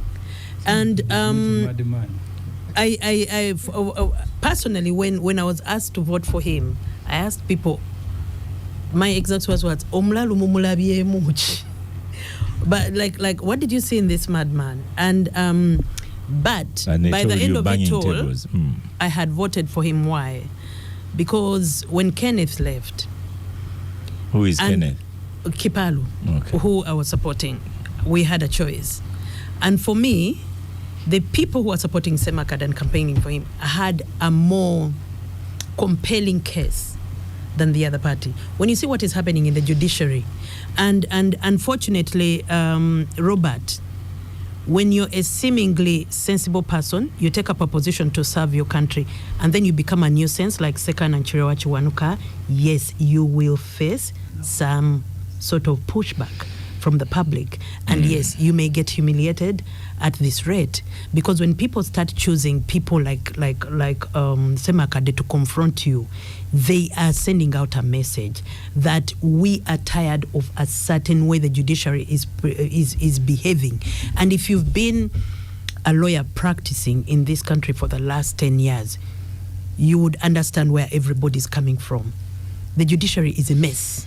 Okay. The rulings are a mess, right from the top to the bottom. So when he said he's banging tables, and he's banging tables, don't be deceived that the people in Law Society are aggrieved that he's calling names and using vulgar language. Do we cringe when we hear it as lawyers? Of course we do. And at the end of the day, of course, the danger with taking on a mad person is after using him, what then does he become? He could turn on you, but that is a risk most lawyers were willing to take. And Oscar, you ask yourself, what happens when you fight a judge? He may even end up in jail. But if he's up there to try and shake the tables, because no one is saying that now we calmly sit around the table and discuss. No. Even his campaign slogan was, he's banging tables. When you bang tables, glasses break. And he's there to break glasses, and the people who gave him the mandate and elected him are there for it. So don't be deceived that lawyers are seated there. Yes, they are cringing, but they are holding their noses and letting this happen because of what has been happening in the judiciary, in Uganda Law Society, and the leadership of the legal practice now conclude for this the last with several years. A non-banging table lawyer, Katuntu. 2 minutes. Bang the tables. Katuntu, you need to go back to his election when the soldiers were beating his people. He was forced to bang the tables then? He was not even banging, he was kicking the tables. Oscar. 2 minutes, because we have another topic. Yeah, we are trained. We are trained. And there is no subject called banging a table in our school, law school curriculum. It's not there. The way we do things, the way we present cases, we are trained. You know, we now have this marriage of the vulgars in the political arena it has now come to the legal arena. Let me tell you, Oscar, when two people go to court, I saw Mr. Fonopondo. There is no draw. One of us is going to lose. But if whoever loses will come banging the table and so on, and nobody who has lost a case leaves court happy. But what does the law say? What does our training say? If you lose a case, there is an appellate system. That's why we put it in place. In case there was a mistake done by a judicial officer, you have an opportunity to have it overturned at a higher level. In our case, we even have another layer, highest level, which we call the Supreme Court. Oscar, don't take this as a joke. If lawyers adopt this sort of approach, that when you disagree with a judge, you are going to throw all manner, this sort of thing, Ms. Nafka is talking about, this judge hopeless, what? Please, that is not our training. You leave that to some other group, not us. Not a lawyer. No, please. Okay. No, please. Our profession, what make, let me tell you, what distinguishes us from other people is exactly that. Okay. Sometimes I hold my breath here when I hear words coming out of my sister. I told you she's banging the table. You know, that's why I didn't want her to have last word on if this. somebody was to return the sort of word was to her, she would move out of this place and go to breastfeeding. Thank you. I'm out of the public talk now. Can you stop harassing a young mother? Yes. Can you stop harassing a young mother? And Abdu, I had said those references to, otherwise you'll also call you President Semakade. Ofonopondo. Yes, please. Nafi, that topic, you've made an opinion. So now I want us to move to another topic. He's a senior lawyer, but I've taken off your microphone. We shall debate it in after. Ofonopondo. Yes. The question to you. You are on microphone. You can be louder than them. Don't worry. No. So my question to you, Ofonopondo. Please, raining on you. Government, Ofonopondo, government spokesman. Ofonopondo, government spokesman. The Minister of Information, who is your boss, has said that disregard CDF comments, that these are, what did he say, banter and so on. So, government spokesman of Uganda, you explain further because we have you live. You said, well, I haven't had time to confer with the Honorable Barrio Munsi. Yes, I think you are not on my. Yes, I think first of all, the Twitter handle, the X handle of CDF Muhozi states specifically that this is the Twitter handle of the CDF, and therefore you cannot say that it should be treated as casual. In that respect, I disagree with my minister. It is not usual for the office of the CDF anywhere in the world to treat any matter of public interest casually.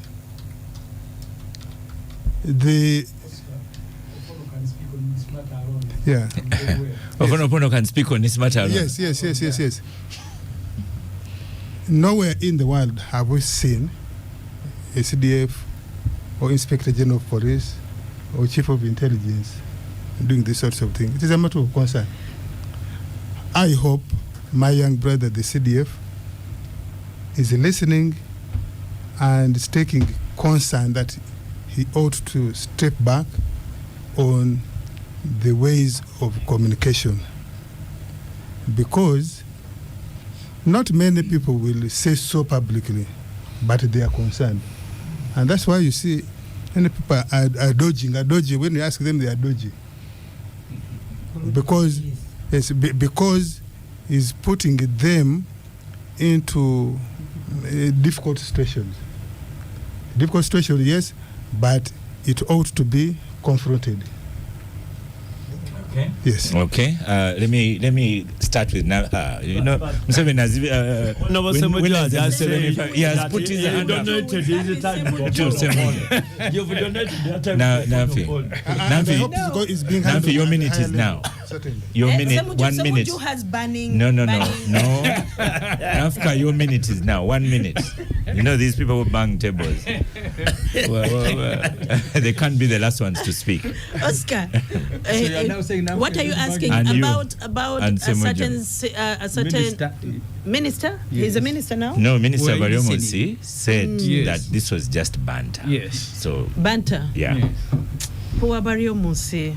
He has to come and say things. I'm sure he was lost for words and had to come up with something and then went and Robert Kunda has some warned you, whiskey. don't talk about people who are not here. No. You've asked about him. Oh, I've asked about him. But I don't know when we are going to face the reality of the mental state of a certain particular person.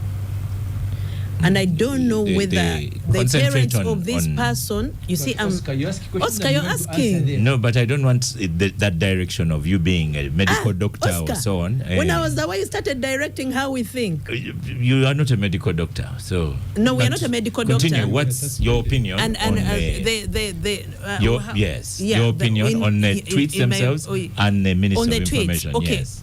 I don't know when Stick to that. the state is going to deal comprehensively with the tone Of the CDF. of the tweets of the CDF. Okay. Because, Oscar, we can all run away from the elephant in the room, but the truth is it's creating more problems than we need at the moment as a country. We don't need problems with our neighboring country. And this is not the first, second, or third time this is happening. The ramblings on that particular Twitter handle have to be addressed now, because we may end up in a situation where we walk the country into a diplomatic crisis, and yet we have better things to do with. The reason I'm stopping you, we should be because discussing. we just don't have the time. No, we can't. We don't have the time. Okay. Honorable Semuju? Yes. Yes, you're 1 minute now.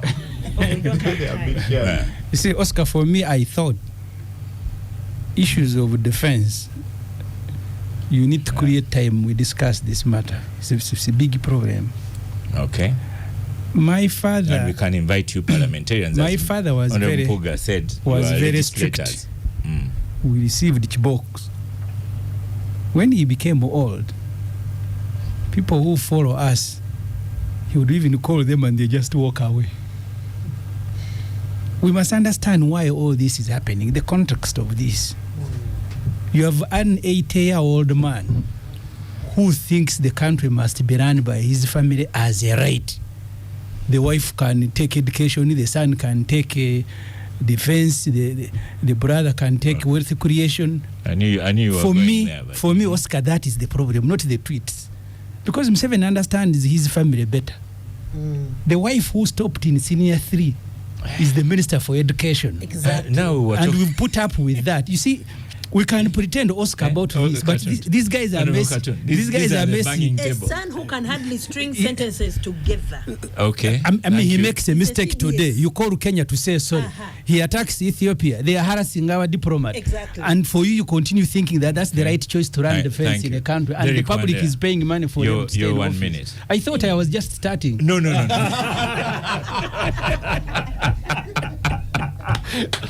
No, sir.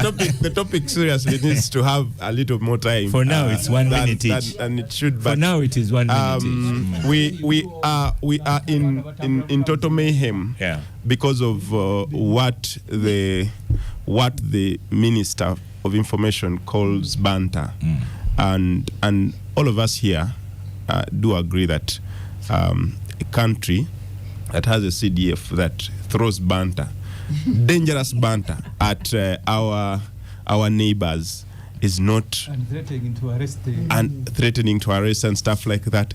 It doesn't augur well with us. But we voted Semakad as an image, and that's why we need probably language. So I think like Oo said, hopefully this is being handled at a higher level, but I am very sure there is nothing happening there. Okay. Because this hasn't been the first time, it's not the second time, it's not the third time. And I am happy. I wish OO can also release a statement as government spokesperson about what he has just said. Okay. Robert. And there's been a document going around with South Sudan requesting for an apology. My best response shouldn't be answer was from Alan Kasuja, who responded. We'll try and find Kasuja's response to this. But your 1 minute is now, Robert Kirunda. This is obviously a sensitive topic on which all Ugandans of both good and bad will. You can see how quickly I removed the microphone from Namfi and Semoju. But he was just, but he hasn't even had 30 seconds. But it is your 1 minute, Robert, go on. But they've already taken 30 seconds of my 1 minute. I'll add it. By his invitation. I was saying that this is obviously a sensitive topic on which all Ugandans of both good and bad will are deeply concerned. The interesting development for me, the only interesting development is that you have the chief government spokesperson and the minister and his minister on opposite sides. All I would say on this matter is they've disagreed. Okay. All I would say on this matter is that I think government should take a formal, definitive position. Okay. Such that we stop speculating on it. Because OO has raised critical issues. A CDF, even when he banters, must be taken seriously. Okay. It's that simple. That is one of those offices in this country which... Thank you. Lydia, even their banter 1 minute is serious business. You know, I should be commended for moderating this show today. Yes. Even changing Robert's language to disagreement, not opposition. Yeah. So, like Mpuuga said about his teachers, I also have I'm going to stop, but with the mind that I have a conflict of interest because I work with the UPDF and the CDF. The CDF is ideally my boss who signs the tasks I do in official capacity. But like OO has said, let me give an example. I'm the national chairperson of the NRM Women's League in Uganda. So it's very difficult for me to say now I'm talking as Lydia, and then also I'm talking, especially on matters of women and politics. It's like you wear the office, and we should be very sensitive. We should be very sensitive and alive to that reality. So I think that the Minister for Information was maybe he gave a message so that maybe the UPDF spokesperson can come out and talk. I don't know, but the official Twitter of the CDF, he has not been able to differentiate that now this is the CDF of Muhozi of PLU, and this is the CDF. This is the Twitter of Muhozi, the CDF. It is one, and so officially, actually, it's also the special presidential advisor on special operations, the CPA. So all those titles are on his tweet account. Okay. And what I have noticed since he took office is also he's doing a lot of diplomatic engagements. I don't know that the rest of you have noticed that. He also actually doubles like more or less like he engages almost at the level of a Minister of Foreign Affairs because he's meeting diplomatic missions. So I think that yes, but that's allowed. It's allowed because foreign affairs and defense, we have defense foreign policy. Yeah. So I hope that these are lessons out there. We should be more sensitive. We have two more people and we are out of time. Honorable Mpuuga. You've given away my time. No, you did more than 1 minute. Yeah. I think General Muhozi is democratizing the confusion in the ruling group. He's doing what? Yeah, he's democratizing it such that it's not a preserve of ministers and other officers. He was missing out on the confusion. So he's joining the fray and he's making it democratic such that everyone is part of it. When Namfi was trolling me about the tweets he made about me, he did not observe the confusion in his head he's talking about here. So do you speak about Muhozi? So you can see how the confusion is now all over. But I'm happy to say that that's the reason why we must speak about the future of this country. Okay. If Muhoozi is the worst case scenario after his father, then this country is in deep trouble. And therefore, we must speak as to the suppositions. Your minute has ended. But finally, for me, Oscar, let me sign out because I was a subject as I sign out. Yeah. If you can do it in half a minute. Yeah. Half a minute. I'm happy to be here to share and listen to the idiosyncrasies that informed, before I came here, the narratives shared on this platform. I hope the ghost can rest, including inviting my brother Derek to be a journalist, because if politics has gone wrong, and even media has serious issues. Honorable Katuntu, the final minute that we've been allowed. Does a head of the army banter? No. The head of the army is leading a very, very sensitive group of people. He's the overall commander. You see, whatever comes out of him should be policy, should be command, should be guidance. Because under him, he has thousands of people up to a corporal or private level who should be waiting for guidance and command from him. If, for example, a divisional commander writes a tweet like what we've seen, what message will it be going to the officers and men? I mean, we're in quite a very unfortunate situation. And the earlier people who are close to the UPDF boss tell him that, look here, this office you now hold, there are things which you cannot do. Because, and let me tell you as I end, foreign relations, diplomacy is so intricate that in most cases it is handled professionally. For those of us who value professionalism, we get concerned when we see this sort of what my brother Bariomus calls banter. But I have also to excuse the Chris. What could he have said? Indeed. Anyway? Thank you so much, listeners of the Capital Gang. Thank you, Star Cafe, for powering the Capital Gang. People have performed well. I'd like to wish everyone a Merry Christmas and enjoy the festive season. Thank you, the honorables that are here. Thank you very much. Good to see you. Soon to be Dr. Kirunda. Thank you so much.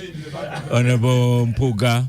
Thank you so much. I am Oscar Semoyamsoke, and I shall see you next week.